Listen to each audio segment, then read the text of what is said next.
Kelly, our community manager, sitting on deck to view the stream. So any questions you guys do have, we are watching and taking notes. Here we go. So Capitol is it's the Boston Capitol building from the single player.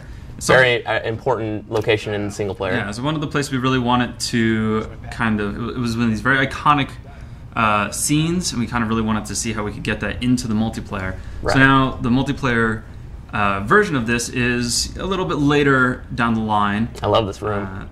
Yeah, this is our Pillars room, which if anyone has played, no spoilers, but this is where that important moment happens. So down the line from when that occurs, militaries kind of come in, they rework this area, try to fortify it a little bit, set up shop here, and that didn't go so well. So they had to pull out, left a whole bunch of supplies, and now the Hunters and Fireflies are both moving in to collect those supplies. Unfortunately, they get here at the same time, and fighting ensues. This room looks like a really fun gameplay is going to occur a lot of like long distance shooting. The pillars are going to have a lot of cool cover and stuff. This room is a little different than most other rooms we have in our multiplayer. It's got a lot of good cat and mouse gameplay in there. Right. All right, and then the general idea of how we kind of shaped this map is there's a nice large open area in the center, and the Capitol building wraps around it, giving you different rooms and different types of engagements in each room that you can go around, and it creates these nice fronts, thankfully, where battles can keep going for a while, and teams can set up and funnel back in to back up their teammates.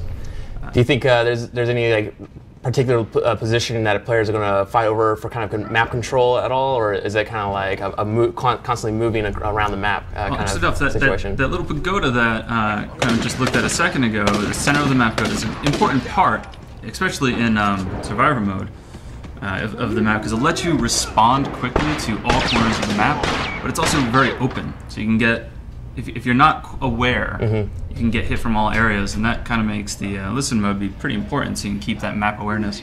Now, is there a centralized location in this map, or is it? That was the centralized. Okay, so that pagoda is basically the center of the map. The rest of the map just wraps around that outside area. Ooh, there's a lot of guys out there. See if you can pull off that bomb kill there. So the room he's in now is still this pillars room. Outside where the enemies are fighting is our steps, that kind of flooded steps area, though the water has drained out from then, and he did get the kill. Nice. So now he's moving into that kind of open area. You mind looking around out there quick? Sure. There we go. Central. So this is our more open area of the map. There's some longer sight lines here. Now he's using a close range weapon, so he's going to be spending a lot of times in the rooms along the sides.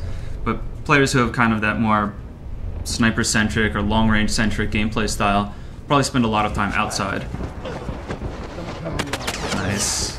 And he's getting a lot of that skill bonus from those special executions from his scavenger. Right. From Executioner, that's right, yeah. He's getting some more ammo from those pickups too, so he can just keep going, and he's making really good use of his listen mode too, with all these like interiors and exterior, like space going through the light to the dark. The listen mode is really important. So because the map is effectively, as I say, again wrapped around the center area, you can get a lot of the map covered in your listen mode, because despite the fact you might not be able to get there quickly, they're still relatively close to you, and you can see them in your listen mode. And this area here is, again, one of these different rooms we tried. It's a little more open than the other rooms, a little longer. That was his teammate. Yeah. And so the room he was just in talking about again allows for some of those fronts to develop, especially if you are those long-range players, you want to back up your team. That's the area, another good inside area to do it. Oh, is he gonna? Oh, there you go. He's got the new gun, the Enforcer, out, which is an amazing 4-shot kill. 4-shot kill. It's a little more accurate than other pistols, but it also costs a loadout point. Right. This is going to give him at least a little bit of medium range support, since he's gone so heavily close range. Right. But it doesn't really look like he needs it. Wow, they just took out the whole team. Yeah, that was pretty awesome. Great really teamwork. Quick here. Yeah. Want to head outside a little bit and show off the outside area? One of the things I really like about this map is that you're going to be going from interiors to exteriors, so you get the light change a lot, and it's going to kind of mess with players' eyes. Like, so you won't have this. It's just like in real life, right? So you won't have like this perfect clear vision. You'll get this really moody combat going on when you go in between the interiors and exteriors. It'll be a good advantage that teams will use like, when they're in the inside fighting people on the outside and back and forth like that. Interesting thought. Yeah, the inside-outside gameplay gets very interesting, especially in some of our other modes. Right. Let's see if we can get this guy. Oh, come on. Keytrain's off today. Go out, get him. What do you got? Well, this is again. This is the kind of the lower outdoor area, and this is again. Sightlines are a little more open. You have to be a little more aware of where the enemies are, so you don't get flanked or shot from the side. Right. This is again the front of the Capitol building. You see the water is receded. I like the duck or the swan chair. Floats. Yeah. And this gets some nice. This is where a lot of the verticality of our map occurs. Fighting up and down the steps, fighting up and down the hills outside. That's a little different than inside, where you have some more flat ground. Yeah. Whoever's going to be up in this area is going to have the advantage. Anybody kind of moving up is going to need to find a flank route around, because pushing up directly is going to be pretty tough. So speaking of flanking right here. Oh, it's awesome. Shiv, get that Shiv! Oh, revive! Doesn't seem like he saw you. His teammate can't help him out either. Yeah. Get that Shiv, get that Shiv! Oh, yes! Oh, the most gratifying thing in all of Last of Us multiplayer. The Shiv kill. So the... nice. Does the Executioner also give you more Shiv parts when you craft a Shiv? When you craft Shiv. Right, so we're getting a nice little outdoor front going here. Eric, do we have any questions about this map? Yeah, we keep hearing over and over again to ask each of you what your favorite map is. Oh boy. Of the new maps. Biased, so okay. I worked on this map, so what about you? What's your favorite? Oh boy, this is a tough one. I'm gonna say Coal Mine. I can't wait till we show off the new Coal Mine map. I'm a big sniper. It's got some good sniping positions. A lot of the maps have different gameplay than what we tried to do before. What we tried to do just in this map pack was spread that out. So if you like a certain type of gameplay, there should be a map for you. Yeah, that's one of my favorite things about this map pack is each map gives different kind of combat and new setups and kind of combat that happens than the previous maps that we've released. They've taken a lot of the lessons of the maps that we've designed, the ones that originally came out and the other DLC maps, and built upon them, created these new experiences that will be great for both new players who are coming to it and also the advanced players who've been playing for a while. Definitely. So another thing that you just did, escaping in and out, getting away from conflict, being able to move and use the different rooms to your advantage to do that. Allows you to stay alive a little bit longer. I can't believe he's still alive. He must have had. Did he have armor? Yeah. He did. Okay, he had armor. Still. Right. I think this room right here is actually one of the more interesting than what we've. It's kind of unique. Ooh, I got it. There's this long overview upper area that's open, but gives you a nice little height advantage. Right. And there's a kind of a sniper room up top that lets you get a good view over the room. And it's actually really good in interrogation mode as a defensive position until they start throwing bombs and Molotovs inside. There you go. Yeah, there's that whole walkway that's up there that we haven't really seen gameplay on yet, but there's an entire kind of advantage point that players can get to. It's kind of a long way to get up to, but you're also kind of exposed a little bit too. Yeah, so they're gonna get a little bit of a cutback going here. Yeah, I'm just running up top. Don't call it a comeback. Another question: is the double barrel weaker than the regular shotgun? Is the double barrel weaker than the shotgun? The double barrel is weaker than the main purchasable shotgun. I believe it's on par with the shorty. Yeah. Yeah, but it costs one loadout point, comes with no ammo, whereas the shorty takes up that pistol slot, costs one loadout point, but every respawn you start with ammo.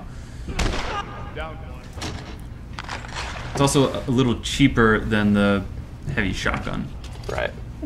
And did we change any of the sounds of any of the weapons, or are they just hearing the new weapons?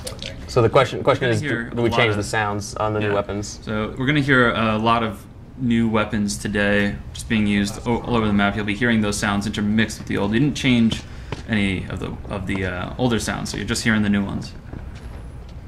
So one thing I want to point out is that Naughty Dog is a very collaborative studio. Oh, hey, real quick, this is that path I was talking about, that upper route that you can get to and have a good advantage point and flank if there's a front down there. But yeah, it gives you some good coverage outside the doorways. It gives you good coverage in the room.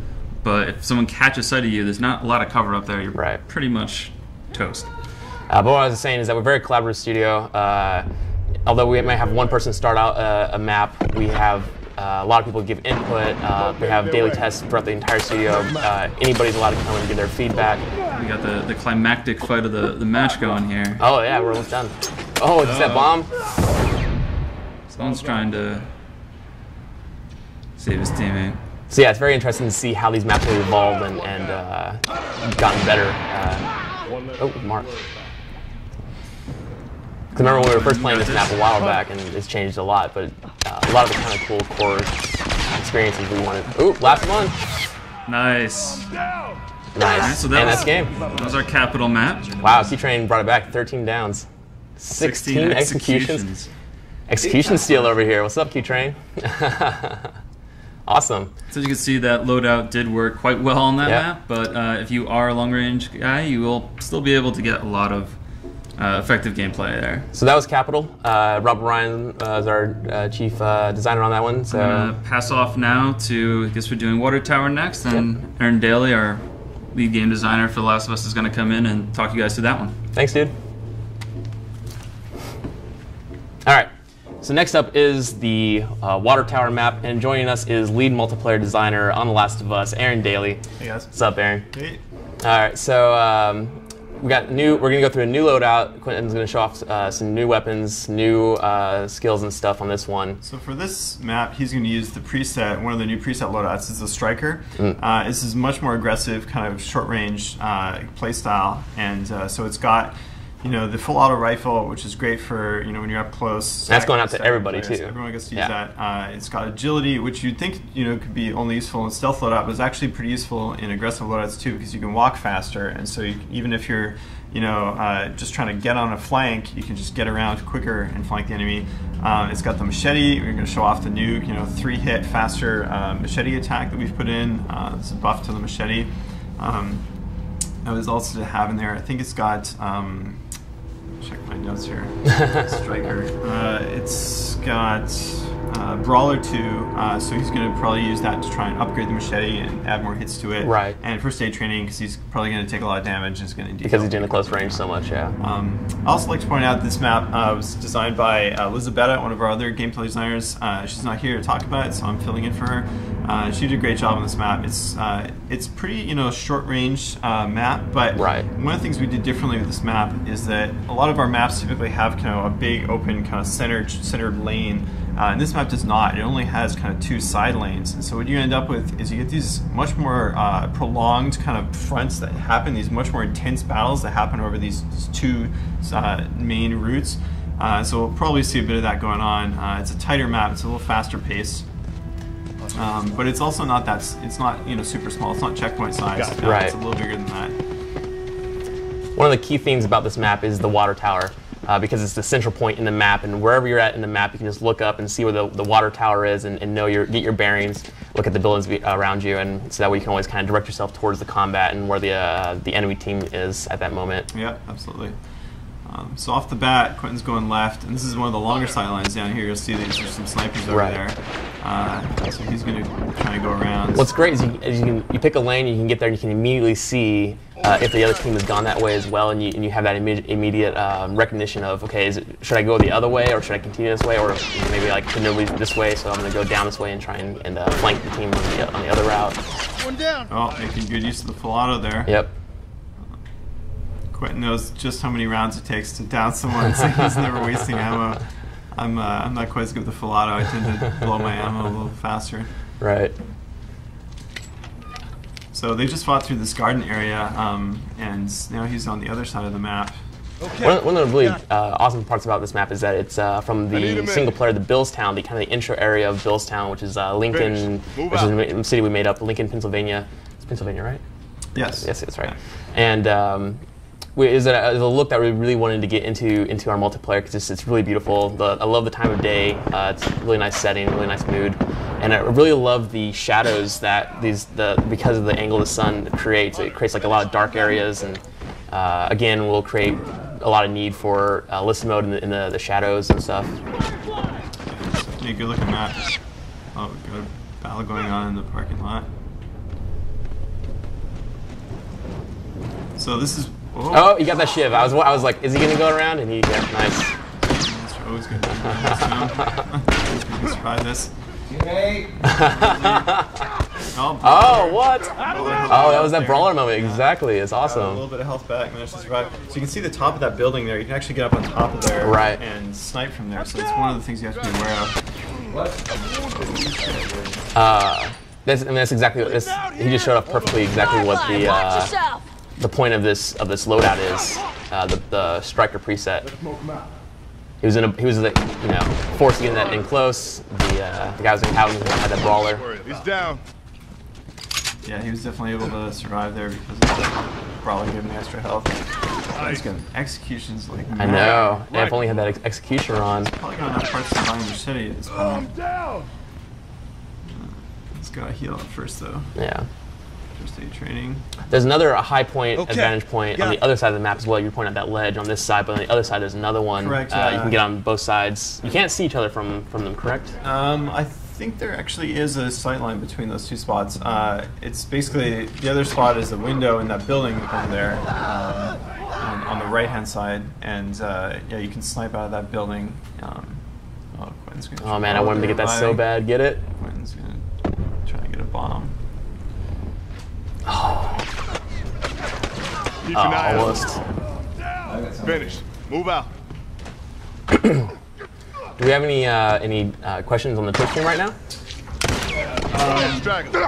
There's a lot of questions too about the matchmaking and how we work that and how we figure out lag and that sort of thing. So okay. Just talk about it a little bit. So a question from the Twitch stream about matchmaking.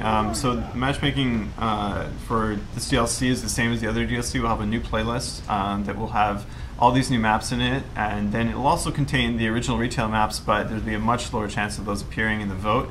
So if you want to play these new maps, you can go to this new playlist and it guarantees you'll be able to play them like almost all the time. Up there to the left, in that broken building is that other spot I was talking. Oh, get that shiv! Get that shiv! Nice. Is the other high point that this side can kind of get a high point, advantage point. And this whole area he's in right now, you can look down and see as people are coming up to you. So they'll have to take the long way to flank around. Look out, right. Oh, his teammates really marking. I know, yeah. I was about to say. Got Hawkeye letting the enemies glow. We're having some people ask if you can climb the water tower. Oh, machete, there we go. Nice. That was a 3-hit down. Nice. So can you climb the water tower? So the question from Trish is, can you climb the water tower? No, you cannot climb the water tower, unfortunately.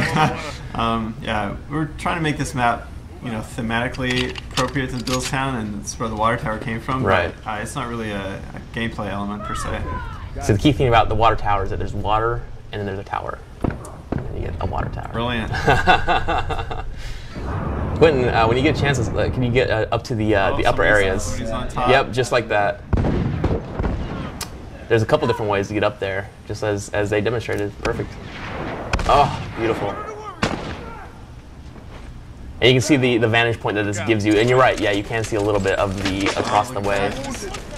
Downing guys with this full auto at range. That's pretty good. As a sniper, I appreciate this a lot. So there's the sight line over to the other building there. You can get sniped off of. Right. But it only gives you the advantage of like kind of this area. So if like your team's down to like 4 people left, your team comes back over here to defend. You can get up on that point and kind of see where they're coming from. They'll have to take the long ways around, like I was saying. Quentin sure loves that execution. That was awesome. We did actually in this patch actually add some more blood to that execution because the effects were actually missing. So we actually put a fix in there. Was that this double barrel I think they were using, guys? No. Oh, that was just a semi. Spectre. That was a Spectre. Spectre's also a new gun that we're releasing as well, right? Absolutely, yeah. That's one of the stealth weapons, silenced. submachine gun. Nice. So he just bought another machete, it looks like. And armor. Wow. So upgrade. How does upgrading the machete work? I mean, it's a purchasable like the other purchasables. So you buy it, you've got your 3 hits on it, and then if you have brawler, you can add an additional hit to it. Oh, double miss. Modded 2x4 versus machete. Get that execution. So we didn't see it there, but that's one of the things we changed with the machete is that if that guy was swinging his 2x4 at the same time as Quentin with the machete, Quentin would have won that engagement because the machete is now staggering the 2x4 player. Machete is kind of like a higher version of melee compared to the upgraded 3x4, right? Yeah, absolutely. We felt like it wasn't fair for somebody who spent all the parts and bought a gun, a melee weapon, to be beaten by a player who had just crafted that melee weapon.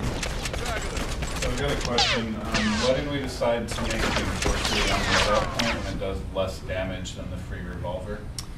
So the question with the Twitch stream, oh, he's going to get Oh, no way, here. no way. Couldn't fight his way out of that one. Good try, Q-Train. So the question for the Twitch stream was, why isn't the Enforcer one loadout point when it does less damage than the revolver? And really it's because it has a much faster rate of fire and a really tight accuracy. You can use that gun at medium range really, really well. Some people even use it at long range for sniping. If you're a guy who likes to do headshots, it's a great gun. It's very accurate. So, I mean, it's not all about number of shots to down. It's about the whole equation of balance, and the Enforcer is a pretty deadly pistol. Which is your favorite new gun in the weapon packs? That's a good question. I would probably go for the Enforcer, actually. The Enforcer? It's good general purpose. With 2 headshots. Oh, nice. Yeah, it's really general purpose. You can use it in a lot of different situations. How many loadout points does the Enforcer cost? It's 1 extra loadout point. 1 extra loadout point. Nice. I was really hoping we'd see some double barrel executions going on. Those are pretty brutal. Okay. Oh, yeah. Keep an eye out. Bomb. Quentin is like our designated Look out. Right. multiplayer master. Yeah, he's one of the best players we have. He's going to buy a machete and then mod it. Look at that. Okay, that's how you mod it through Also, to the crafting system. We should probably mention at this point that you saw when he was modding the machete that we've... Oh, it's good right there. Oh, with the flamethrower. You need to cover back. Ooh. It's amazing if he fights his way out of this one. Dude, no way. No way. This is what we're talking about. Oh, really good ship. Wow, there's a machete. You can ask for him. Oh. Down one. What's the score now? Oh, a pretty close game, actually. Close match. Oh, out of ammo. One of the downsides of the Solado is you do run out of ammo with it. Right. So yeah, we should mention at this point when he was modding that machete, you saw that it actually took not just the binding and blade, but also takes a rag now. So we added an additional ingredient for modding a melee weapon. So both the 2x4 and the machete require that extra ingredient. We found that especially with the 2x4, it really makes those modded melee weapons just a little more rare and a little more special. Wow, flamethrower versus machete. Oh, double down. Later. Vivi knew what was up. Wow, this is a really close game. Super close. It's 3v2 right now. 2-on-2. Yep. Well, we'll just watch the last few minutes of this match play out. It's like this is probably going to be the end for. Okay, quick question from the stream. Why did we not add theater mode? A question from the Twitch stream was why theater mode, or cinema mode, was in Uncharted, was not available in Last of Us, and it's certainly something we wanted to do. It's a great feature. We just didn't have time. You know, this is a very limited amount of time we had, especially programmer time, and we'd love to add it. There's so many other things we'd love to add to the game too. So Right. It's not here, but good news is with PS4 version, Last of Us, you'll be able to stream that stuff live, from the PS4, which is awesome. So That's gonna be my favorite feature about the PS4. While we got a little time, do we want to talk anything about the new trophies a little bit, maybe? So we're definitely going to talk about the new trophies once we get to the Wharf map. Quentin's going to come in and talk about them. For now, we're just going to go over to Coal Mine and play a match there. So this is what I was saying earlier. This is my favorite map in the new map pack. So this is the loadout Quentin's going to use. It's kind of a long-range loadout. He's going to do hunting rifle, 9mm. He's using the launcher, which is great. Coal Mine, it's has some longer sight lines. And launcher's going to help him take guys out behind cover. He's got Explosion Expert to increase the radius of that those explosions from the launcher. There we go. And he's also using awareness, so he's going to see enemy name tags pop up longer range, and whenever he gets shot, he's going to see those name tags for 10 seconds. So this map is a map I designed, and I liked the idea of trying to create kind of a spiritual successor to Lakeside, which is my favorite map from the retail. Absolutely. Because I think it's a great map, and so this map is in the same space from the single player environment. It's snowy, it's a coal mine area, and so there's this kind of mix of outdoor and indoor, and there's a mix of long range and short range. Right. And so I think what this map does pretty well is that it gives you a lot of contrast. It's, instead of just picking one loadout and saying, okay, like this is my medium range loadout, I'm going to do fine. This is a map where you really have to mix things up, because sometimes you go outside and there's some longer sight lines, and then you go inside and it's a much tighter experience. They're very different experiences too, because once you go inside these warehouses and stuff, it's just it's a very interesting experience compared to the fronts that you're going to get on the exterior. Sure Absolutely. Thing. So right off the bat, he's got kind of two big choices. You can go left to the outside upper area, or you can go right into the coal mine area, with what we call the generator room, or you can go down the middle, which is kind of a little more open, but it's got this bridge over the top, which is one of the big power positions of the map. Now that whole bridge, all this coal mine stuff is coming from the single player level. That it was, in my opinion, the hardest aspect of the single player, where you are playing as a character with David and fighting off all the infected that come in here. It's a very memorable moment in the game for me. Yeah, absolutely. It was a really cool fight, and so we took that space, that bridge area where all the infected were dropping in, and we used that as a kind of key connecting structure in the map. Totally. This interior area with all the generators and stuff is kind of it reminds me a little bit of the dam with the turbines up on the top bridge area. Absolutely. Gameplay-wise, it's kind of similar to that too. It's the figure 8 structure. Right. It creates some really cool setups. All right, so Quentin knows a guy that's there. And the dam is my favorite map from retail as well. Decide to bail there. That's a good idea. It's going to get surrounded. I liked a lot of the natural cover, the rocks and such. And ooh, well, looks like he's getting flanked. People are asking, is this Lakeside Part 2? Or... The question from the Twitch stream is this map Lakeside Part 2? It's Hold on. Look at it that way, but it's pretty different actually in the way it plays, because it has those much tighter interior spaces as well. So Lakeside is generally all outside of just a couple small interiors. And this map's quite a bit more varied, and it's also got that verticality element to it, where you've got these big hills and you've got the bridge. So it plays pretty differently. Spiritual successor is, I think, more of the right terminology for how it relates to Lakeside. And also, we'll be seeing environmental effects kind of similar to Lakeside, correct? Yeah, so Lakeside, there's all this fog and snow that comes in. And so this map, there's a snowstorm that kicks up. Wow, it's in trouble. Hurry up! We're out of time. So we don't have use long. some single-player maps, like the hotel or the hospital or something like that.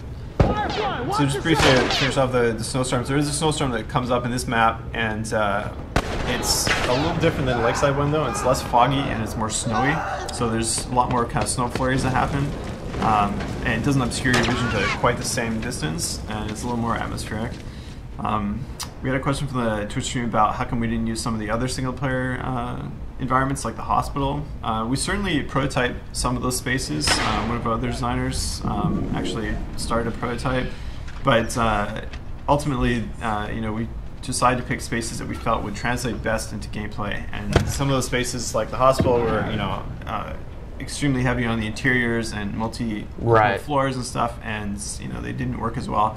So we pick locations that really lend themselves to good combat or good gameplay, because ultimately our multiplayer is about our gameplay, and we want to pick the best locations possible. Ooh, nice snipe. Yeah, so you can see here this outdoor area is a little longer sight lines. One less to worry. Oh, get the launcher. Nice. I think the launcher's got to be my favorite gun in the new the new DLC. It's a great gun. It's just very situational. You have to use it very carefully to make use of it.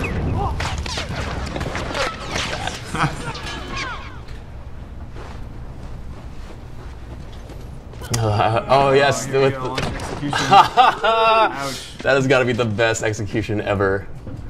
Cool. So when you have a silencer, will somebody with the awareness skill be able to hear it?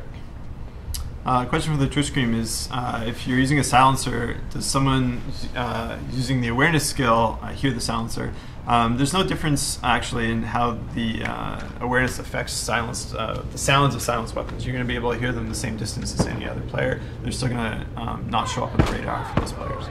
What awareness really gives you is that visibility in the space of can you spot who the enemies are quickly in that space.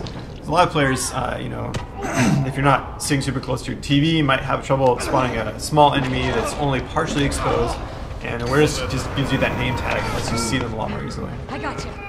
Oh, it's not good. What's going on? Execution rampage. Vivian kicking ass. It's so hard to use the flamethrower too. That's a pro right there. So another question: are we doing anything to this full auto rifle in the patch? Is it being changed at all? What was the question? It's a new weapon. Being changed. There was a question from the Twitch stream about the full auto rifle being is it being changed in the patch? It's a new weapon, so it's being changed at all. This is the first time it's being released. They're probably confusing it with the assault rifle. Maybe they're thinking of the assault rifle, which has not been changed. It's the same as it was before. So what's Quentin going to do here? By the way, a big shout out to our QA team who are just showing some really professional playing right here. Okay, got it. Yeah, they're good players. So the smoke bomb vault exploit, they're calling it. So there you see that he's using awareness, and that player who had attacked him, he saw where that player was going because that player's name tag was following them for 10 seconds there. So the other part of the skill helping you. Somebody's trying to snipe from the bridge. Bridge is definitely a key sniping position. It's gonna be awesome to put drop some bombs right up at the top of that thing, unless you're using your listen mode and watching out for that. So you can see he's comboed in his loadout. He's comboed damage marker with the launcher. So when he marked that, when he hit that target with the explosion, it actually marked the target as well, which is really useful. Do we have a question? Yeah, so the smoke bomb vaults exploit, people are calling it. Did we do anything to fix that match? I'm empty! Question about the smoke bomb vault exploit from the Twitch stream. We talked about this last stream, and yes, that is indeed fixed in this patch. So it was a bug. If you're in the middle of a vault animation, you were immune to a smoke bomb stun, and that's been fixed. And so now what will happen is you'll actually you kind of warp back to the very beginning of your vault instantly and go into the stun immediately. So smoke bombs are still effective against vaulting players. Hold on, I can patch you up. Have we seen the flurry yet? I really want to see that flurry. Yeah. Oh, it already happened? I think it already happened. Kuma's probably inside, I think, when some of that is going on. Wow, this is a close game.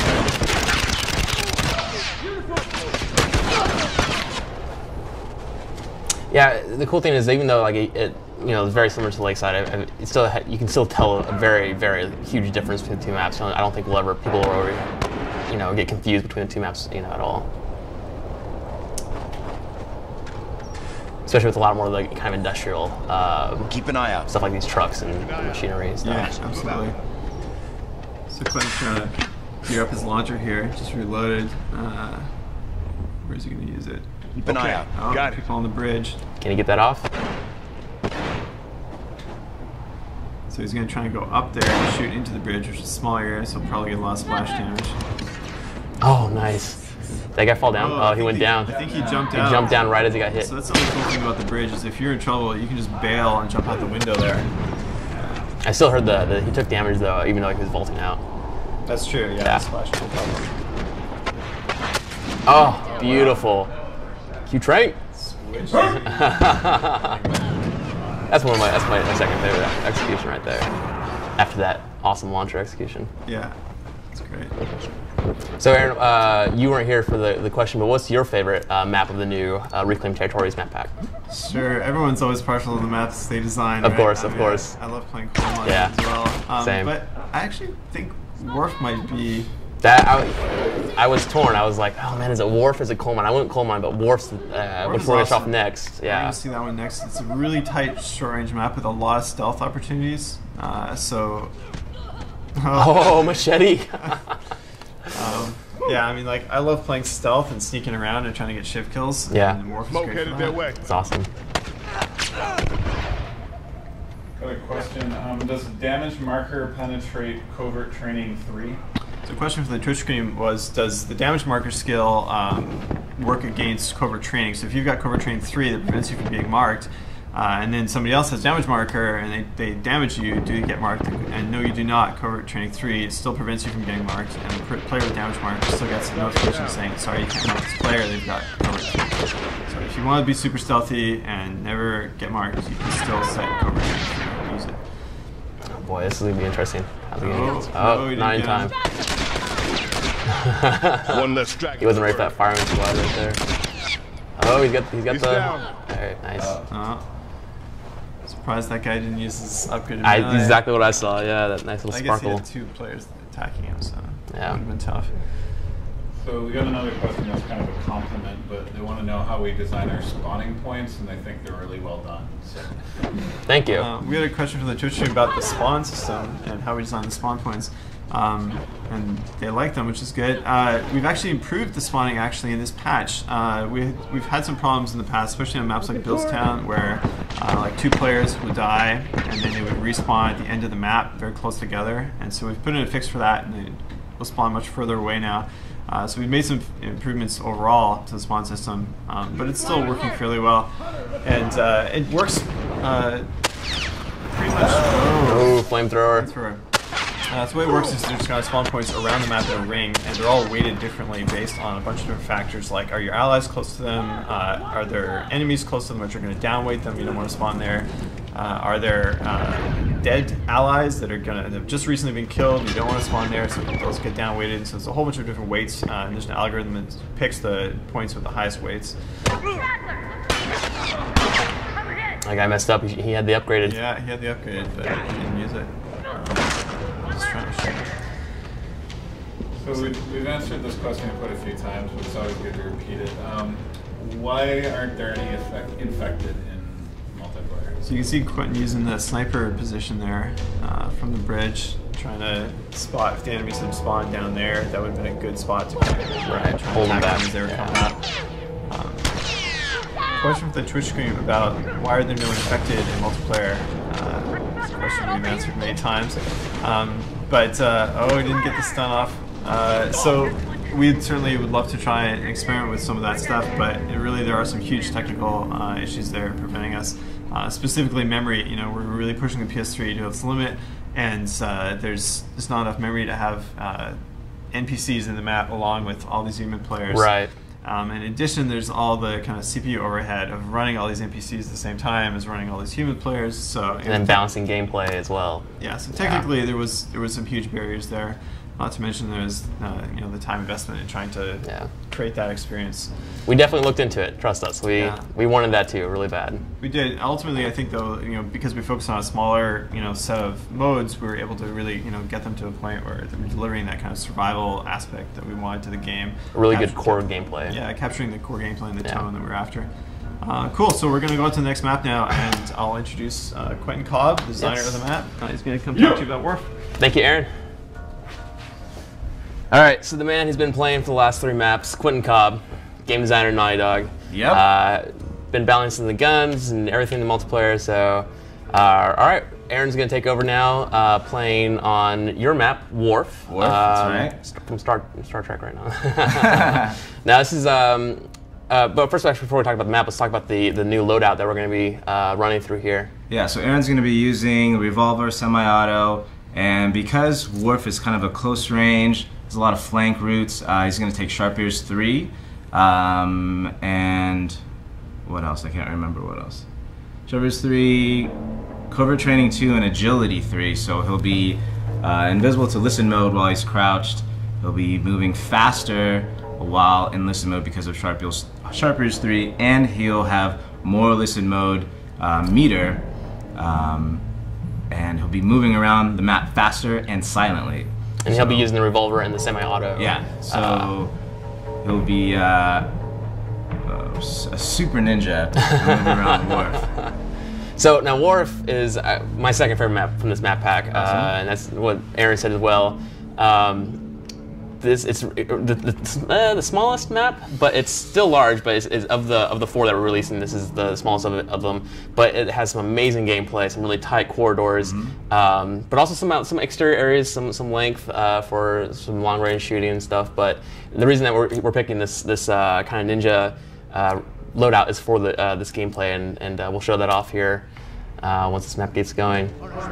Yeah, Worf is actually based off of the docks section of single player, where you the very beginning of the map, right. the beginning of the game, when you're with Tess and you first spot Robert in Military City, go after him, and it's essentially that section of the map. Talk about this boat real quick. Okay, so there's a giant boat in the middle of the map. That's probably the most iconic landmark here, and you can actually go into the boat. Nice headshot. Yeah, nice shooting, and it's a great way to flank your opponents because you can go in the middle, and there's a lot of options out of the boat into the rest of the map. So now Aaron has a lot of different options. He's got enemies on his right and some teammates over there, and so he's in the center boat, and he could actually go right and creep around. Oh, something behind him. Someone's on the boat too. Nice. Well done. So yeah, the boat is, it's definitely sort of power position of the map because there's so many options to come out and get around enemies. It gives you access to a lot of the flow of the map. So that'll probably be a very high tension point for a lot of players and teams that are playing. Definitely. Too late. Oh, so close. Oh, nice. Wow, last second. There we go. Oh, he's real low on everything. So this is where he's at now is the side, the dock side of the map, where you're facing out towards the water. Facing out towards the water, and the side cache is here. There's plenty of ammo. That's good. And actually, this section of the docks you couldn't get to in single player, so actually flesh that out. See how Aaron's moving around with Sharp Ears 3 and Agility super quickly and silently to get a sweet shift kill.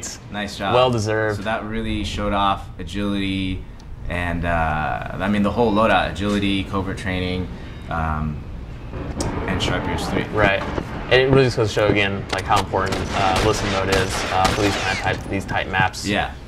Yeah, Sharp Ears is great for Worf because it's kind of a more compressed, condensed map with lots of routes in and out, so that listen mode would be super useful. It's also got a lot of verticality. There's a lower area, there's an upper area of the boat, and so right now you're on the top section of the boat. Shout out to Andres Rodriguez, the environment artist on this map. He did a phenomenal job. This whole boat was his idea. Like there was a smaller boat originally. Yeah, originally I used the small boat that was in single player that you couldn't get onto. It was raised. Right. So I dropped that down and let you go in and out of it. But it was, oh no! That was awesome. There's Machete versus Plank there. Machete won, and a gnarly brutal execution. But yeah, Andres actually built a whole nother boat from scratch, and it's way better for gameplay. Yeah, huge shout out to him. He did a phenomenal job on this map. It goes back to what I was saying about how collaborative Night Dog is about our multiplayer and how everybody can just contribute, and it comes out. We try to make the best products possible, best maps, best experiences. Yeah, so right now he's on the container side of the map. and we'll see which way he goes. There's a whole office section that we haven't been to yet, and the back of the boat area, right?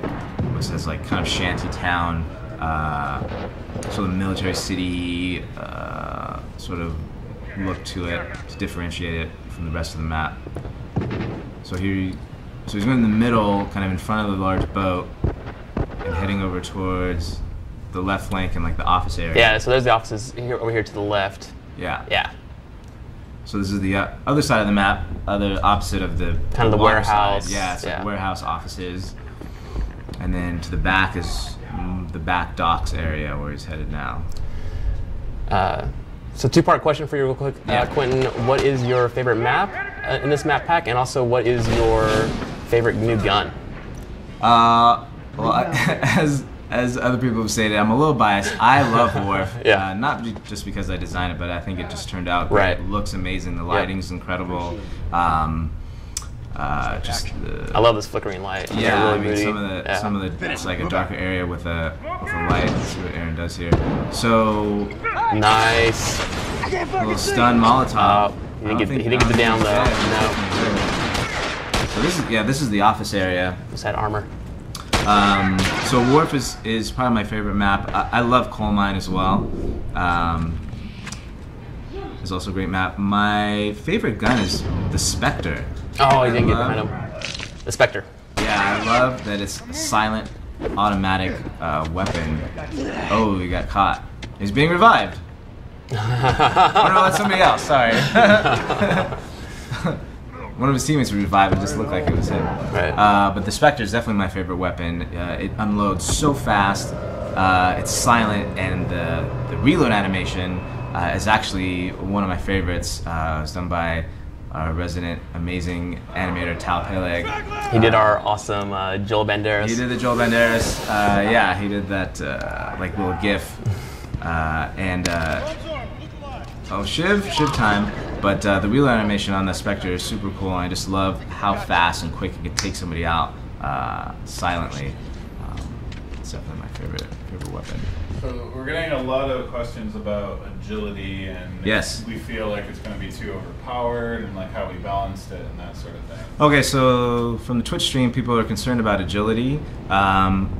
Agility 3 will increase your walk speed, your crouch walking speed, which you can see here, Aaron is crouch walking. That's the top speed that you can go. It's faster, but it's not. You're not flying around the map. And it also increases your climbing speed. Oh, nice. Shiving for days. And it also decreases the sound, the footfalls sound that you make, and completely eliminates your Vox like efforts. So if you drop from a high ledge, you normally will go ugh. But Agility 3 will actually completely eliminate those, so you move around silently and your character doesn't. Ooh, there's the Spectre. That's what I'm talking about. Nice. But agility is great for if you want to be a full ninja and no one can hear you, and you're moving very quickly. But we spent a lot of time balancing all of these skills, and I think agility for the loadout points that it costs and the amount of speed that you're getting, it's definitely balanced with the rest of the skills. Awesome. So what do you think, other than, are there like areas in this map that players are going to kind of map control besides the boat, or is like the boat going to be like the main one? Will there be like a counter to that, or?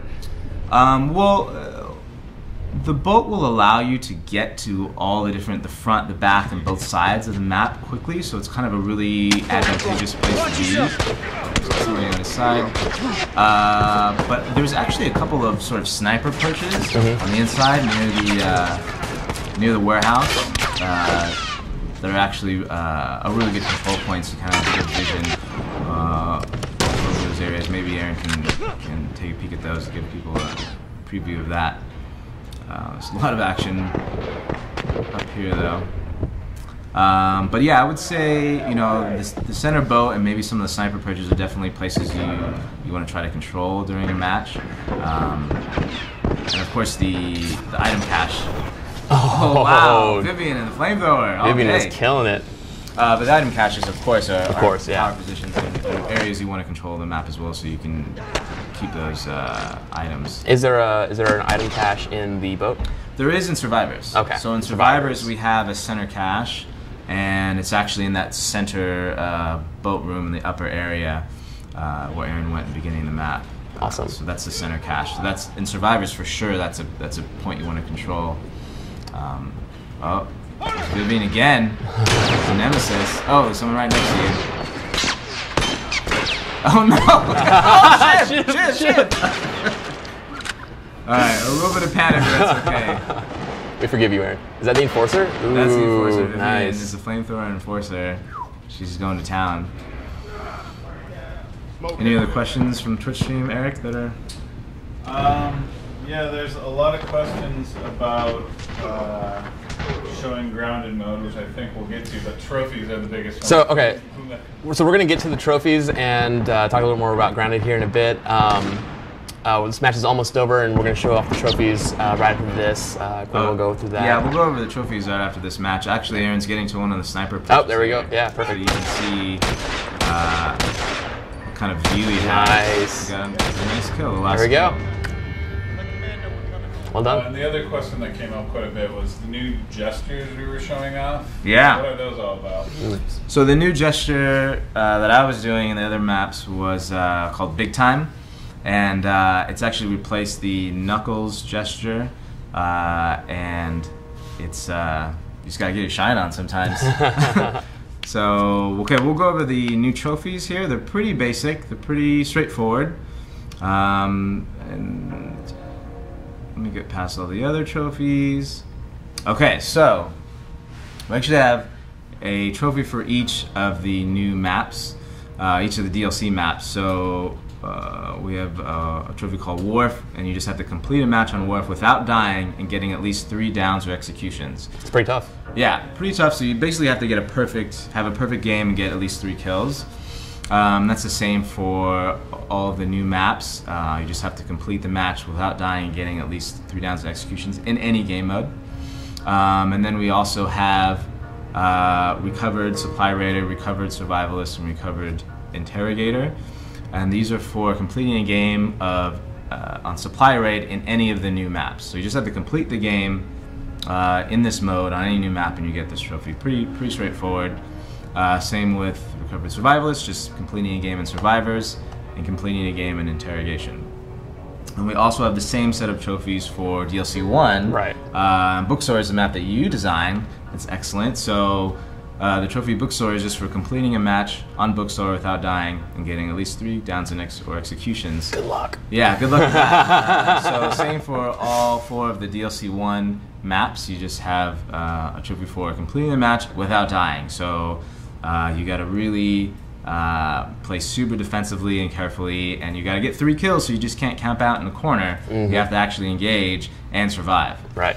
And then we have Forsaken Supply Raider, Forsaken Survivalist, and Forsaken Interrogator. These are all for completing a game on each mode in DLC 1, in one of the DLC 1 maps. So any of those maps, Bookstore, Hometown, Suburbs, or Bus Depot, you just have to complete a game of Supply Raid, complete a game of Survivors, complete a game of Interrogation to get those trophies. The last 2 trophies are for Grounded mode, and those are pretty straightforward as well. Just the complete Grounded mode, which is going to be very difficult to do, and then you have to go back and complete Grounded mode again on New Game Plus.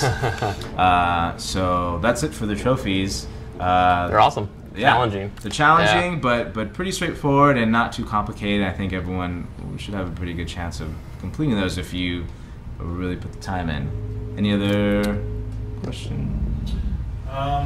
Yeah, one of the other questions was, what's the story to the different maps? I think we went over some of the stories, but it'd be cool maybe just a quick recap of what each of the maps, what they mean in single player and how you guys brought it. Sure. So the question is kind of like, what's the story behind all the maps of the new DLC? So we have Capital, which is based off of Boston level, where you and Tess are trying to meet the Fireflies. Trying to meet the Fireflies. You have Ellie. You're trying to get her to them, and then we won't make any spoils for anybody who hasn't played single player. But play single player. Play single player. That's where that ungrounded mode, which we'll talk about here in a minute as well. Yeah. Water Tower is the preliminary area of Billstown in Lincoln, Pennsylvania. So you're kind of like exploring the kind of empty town. Coal Mine is, again, that's where you first meet David. I don't want to spoil too much stuff because that's a big character in the game. Yeah. But if you remember, that's like one of the Ellie. Right. And you fight those and all those infected that come in. It's like one of the hardest battles in the whole game. Yeah. And then finally, Wharf is the docks from Military City. And actually, the theme that I was thinking about for this level is that so after Joel and Tess kill Robert and all of his men leave that area, all the people from Military City start to sort of kind of migrate into the docks area, and that's why that back section of the boat and docks area is like has a bunch of sort of, it's like a town, it's like a yeah, it's like a shanty town. Thank you, Aaron. And so that's kind of the story there, and that like a lot of people from Military City moved there, and but yeah, it's based off docks from single player. Awesome. All right, I think that's about it.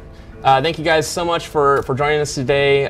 This is just our first kind of foray again into our Twitch streaming and community outreach. So please, again, leave feedback for us of what you guys want to see in the future. Jump over to NaughtyDog.com onto our forums and let us know what you want to see. Tomorrow, our new DLC comes out, and you'll be able to get the Reclaimed Territories map pack, as well as the new skills bundles or individually, and our new weapons. So thanks again. Give us a follow on Twitch as well, and come join us back for more in the future.